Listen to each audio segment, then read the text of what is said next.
Yo, what up, though, y'all? Welcome back. We are still in episode 6, which is the crutches. The crutches given to the prosecution. So, what we're going to do right now is give you guys a very brief little legal knowledge. So, let's get into it. Let us take a look at what we have here. Okay.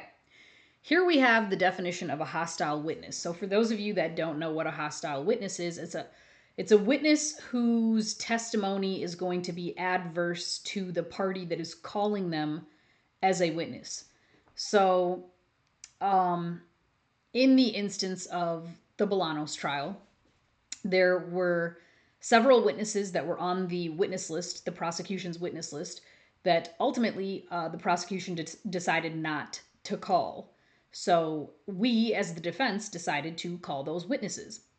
Now, what should have happened is that we should have been able to treat them as hostile witnesses because, let's take a look at what this says. A hostile witness in a legal context is a witness whose testimony on direct examination is either openly antagonistic or appears contrary to the legal position of the party who called them, allowing for the use of leading questions during questioning.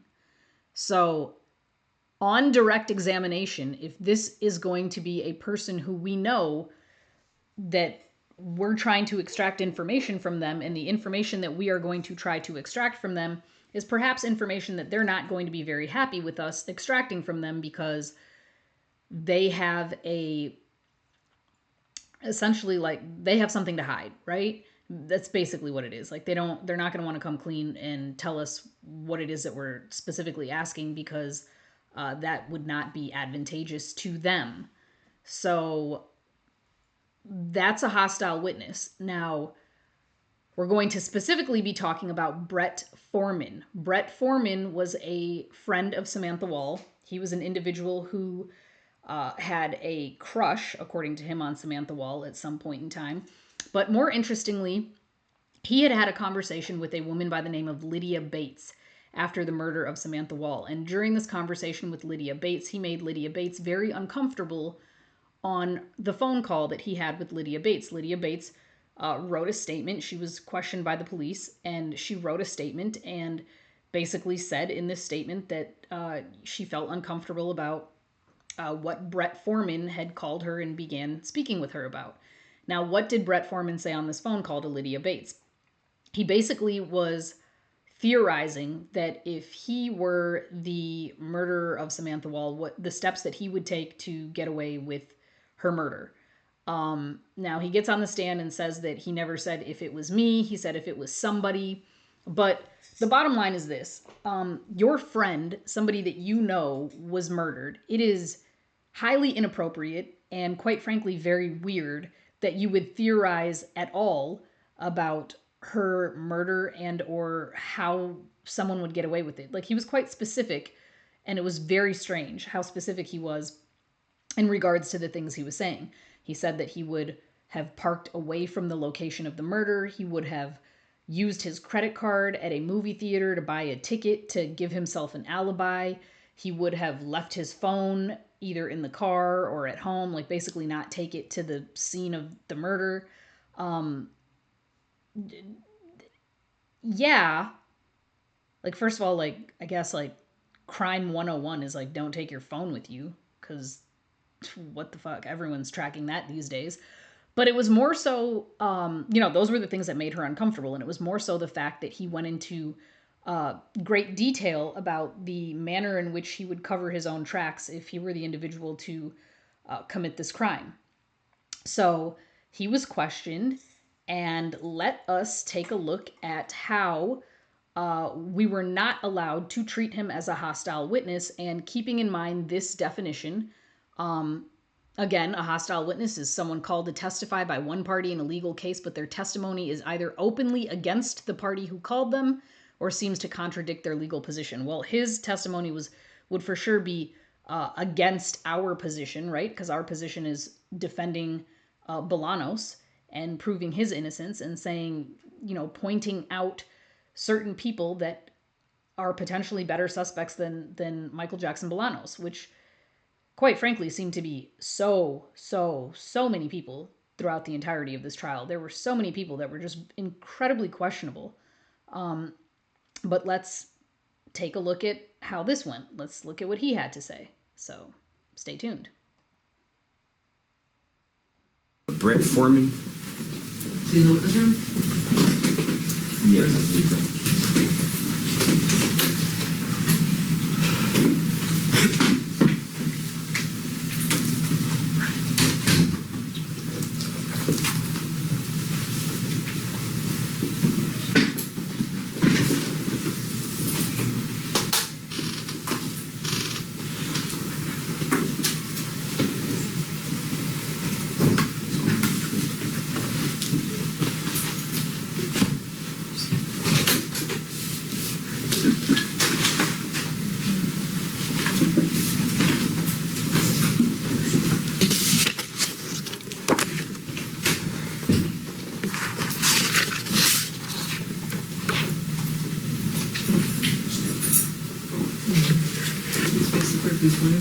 Do you swear or affirm to tell the truth, the whole truth, and nothing but the truth?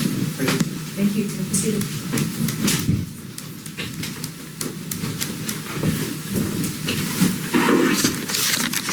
Good morning, sir. Please state your name and spell it for the record. My name is Brett Foreman, Brettforreman. Thank you, sir. You may proceed with your questions. Thank you. Hello, Mr. Foreman. Hello? You were aware of the death of Samantha Wall, correct? Yes. Okay.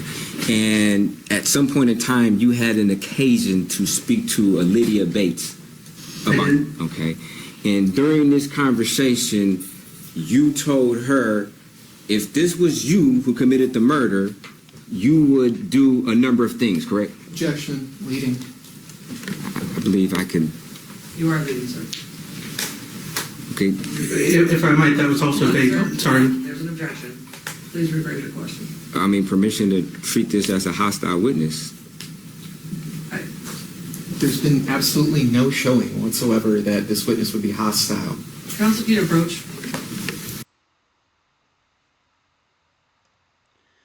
Okay, so we're going to skip the little part about sidebar, and I'm going to come back to it. But guys, off top, when the prosecutor objects and says there's been no showing of him being hostile, the question that was just posed to him is already, it's a hostile question that's even being asked of him. Like that question in and of itself is going to elicit adversarial testimony from him. So that in and of itself would make him a hostile witness. Like, I don't understand how this was such an argument to be had, but okay, so let's continue to watch and see how he was not allowed to be treated as a hostile witness, and it was a crutch given to the prosecution. Let's just stay tuned.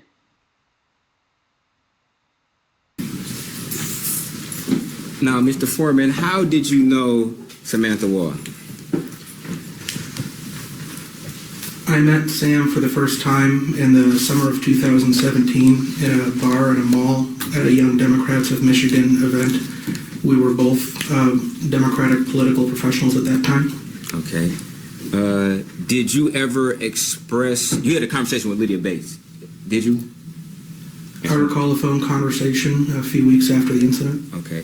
Did you ever express to Lydia Bates that you at one point in time had a crush on Samantha Wall? I had an unrequited romantic crush on Sam for about half a year, beginning when I met her in 2017, ending around the holiday time that same year. Okay. Did you ever discuss with Lydia Bates Samantha Wall's murder? Yes. Okay. Did you ever tell Lydia Bates if you would have committed the murder, you would have left your phone at home? I don't recall and don't think so. You don't think so? I don't recall any of my exact words. Okay. I recall... Well, I'm not asking your exact words. Did you have some conversation with Lydia Bates where the nature of that conversation was, if you committed this murder, you would, one, leave your phone at home. Do you remember that? I recall both of us speculating about how the person didn't leave evidence. No. My question is, Well, I'm objecting. He's received the answer, and again, he's leading. So, permission to treat this as a hostile witness, Judge. He's saying that he doesn't remember the nature of whether or not he had a conversation about the murder of somebody or whether or not he would leave their phone at home. Obviously, Well, ask him more questions. Judge. Okay, so you're saying you don't remember whether or not you had a conversation about the murder of somebody you knew on whether or not you would leave your That's phone. two questions. So, Okay. first question, Okay. I don't want to have him answer multiple questions at once. So, do you remember whether or not you had a conversation about the murder of Samantha Wall? Yes, Okay. Do you remember whether or not you had a conversation about what you would have done if you were to commit the murder to Samantha Wall? I don't recall that phrasing. You know, do you recall having a conversation where the nature of that conversation was what you would have hypothetically did if you were to commit the murder? I recall both of us speculating about how someone might have not left evidence. Okay. Do you remember saying what you would have done personally if you were to commit the murder? I don't recall using those words. Do you recall the nature, not the exact words, do you recall the nature of that conversation being what you would have hypothetically done had you committed the murder? No, You don't remember that? Okay. You don't remember telling Miss Bates if you committed the murder, you would have purchased a movie ticket with your credit card? I remember both of us speculating about how people could have appeared to have been someplace else. Your Honor, permission to treat him as a hostile witness. I'm asking him a very specific question about what he said, and he keeps saying he remembers. Not asking whether or not he remembers him saying it. He's saying he remembers what we said. He's not even directly answering my question. he's not getting the answer that he wants, so he's trying to lead the witness, and the witness has repeatedly denied the suggestion that he's trying to put forward. There's no showing that this is a hostile witness. He can simply ask open-ended questions and receive the answer. He's saying he doesn't recall very specific details about whether or not he spoke about the nature of a murder. Obviously, he's being evasive if you wouldn't remember whether or not you hypothetically spoke about a murder. Counsel, you're actually asking very direct questions. So Yeah, I am. what do you want me to say? You already asked the questions. What do we want you to say? We want you to grant permission to treat the witness as hostile because his position is 100% antagonistic to our position. That is what is being requested here. And for the prosecutor to say he's asking him open-ended questions, or he can just ask him a series of open-ended questions, that is exactly what Brian Brown was attempting to do. And this witness, Brett Foreman, was intentionally being evasive with the answers that he was giving, which should allow us then to treat the witness as a hostile witness. The fact that this had to be asked by Brian Brown numerous times and it was still not granted is a crutch that was given to the prosecution, unfairly given to the prosecution. This is ridiculous, but let's continue. In a leading manner anyway. So No, I asked him whether or not he remembers. I didn't say, you do remember this. That's leading. I asked him, do you remember? Which is a direct question. okay. And I want permission to treat him as a hostile witness so I can lead him. We already are by asking these questions the way you're phrasing them. Okay. Did you also tell Lydia Banks saying that the person who did this had to see the wedding pictures on social media. Did you say that also? I have absolutely no recollection of saying anything like You that. have no recollection? Okay. Are you denying you said it? I'm denying recollecting it. Okay, you deny recollecting it. Are you denying that you said that? Yes or no? That conversation happened 8 months ago, after probably the worst week of my life. The entire month is pretty fuzzy. Okay. Now, did the death of Samantha Wall impact you? Severely. Okay. And you're saying that you cannot remember whether or not you spoke about a hypothetical about killing her. Is that what you're saying? You can't recall that? I recall speculating with my friend Lydia about how the person might not have left evidence or left misleading evidence. Okay, but you don't remember whether or not you told Lydia Banks what you specifically would have done in this murder? Not in such terms, no. Okay. On what terms do you remember saying what you would have done if you committed this murder? Like two people who had watched a lot of Law and Order speculating about how to get away with murder, how to not appear someplace you were, how to appear like you were somewhere you were not. Two grief-stricken people wondering why they didn't know more about what had happened weeks after it had happened. Okay, do you do a lot of hypotheticals concerning murders on what you would have done in that situation? When I'm choked and paralyzed with grief, sure. You choked and paralyzed with grief? Okay. You swore Lydia Bates to secrecy. No, sir. You did not? You don't remember telling her not to tell anybody? Did not and would not have. Okay. If you want to learn how to edit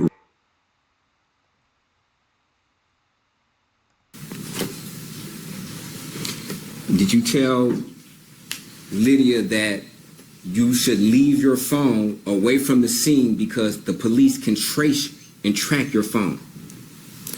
No. You didn't have any conversations about leaving your phone because the police can track your phone?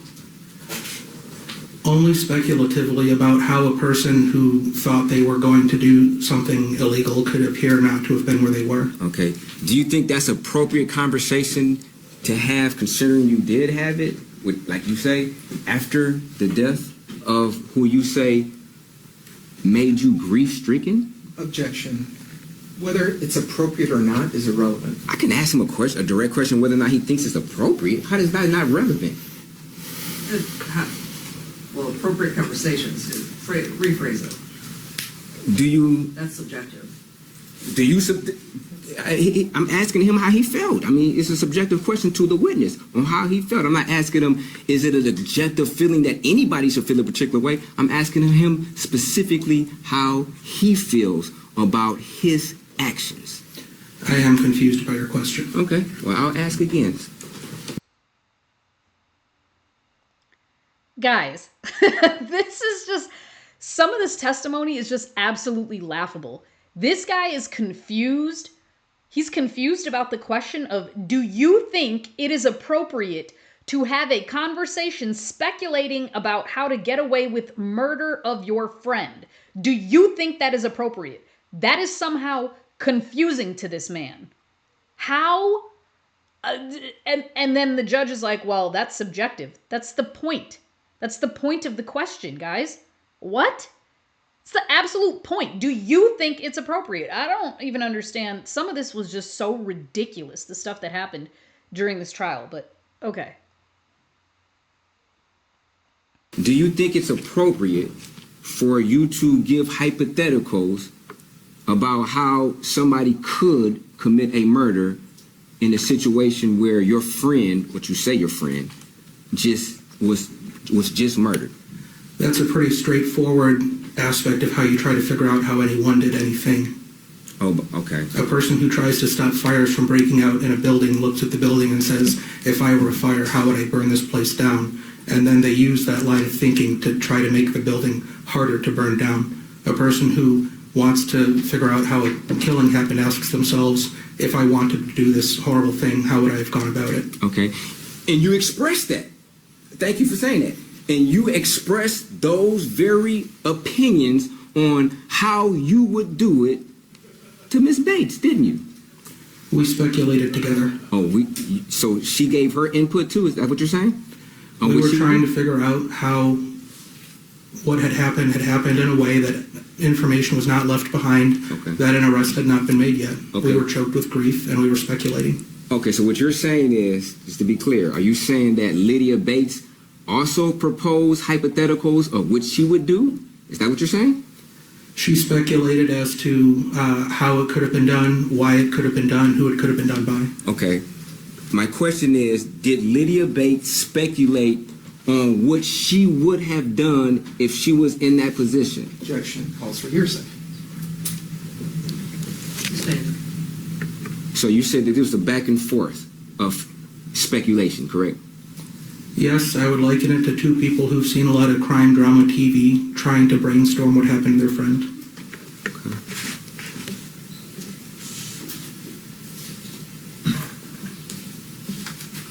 Did you also speculate on when you went to the movie, one must go buy it with their credit card? Without exact words, I vaguely remember mentioning that as a way someone could create misleading information about where they were, using a traceable financial transaction to make it look like they had conflicting plans. Okay.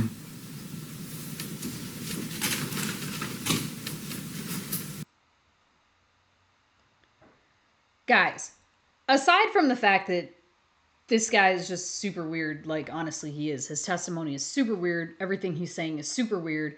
He is very obviously, in my opinion, being incredibly evasive. He keeps trying to like ping pong this information to be a conversation that was had by him and Lydia as if they were both speculating about it. But he's just not answering the questions. He's flat out just not answering the questions. He's lying and he's being evasive. And we were not able to treat him as a hostile witness, knowing that his position was not advantageous to our position. Hostile witness, guys, but we weren't allowed to do that. There were so many people. There were so many things. That's what I want you guys to pay attention to. But for the main point of Brett Foreman, as has been the point with so many other people, is how do all of these people get on the stand and lie and mislead and confuse and do all of these things? So does he also get a gold medal in the Olympics for lying? I just want to know how many gold medals we're passing out at this point, because I would assume it's got to be more than one. Like we're passing out multiple gold medals because all of these people seem like they could also earn a gold medal. And quite frankly, for those of you that paid close attention to Michael Jackson Bolanos' testimony at trial, he was actually truthful about everything that he said. Like everything that he said and talked about, he was being truthful about it.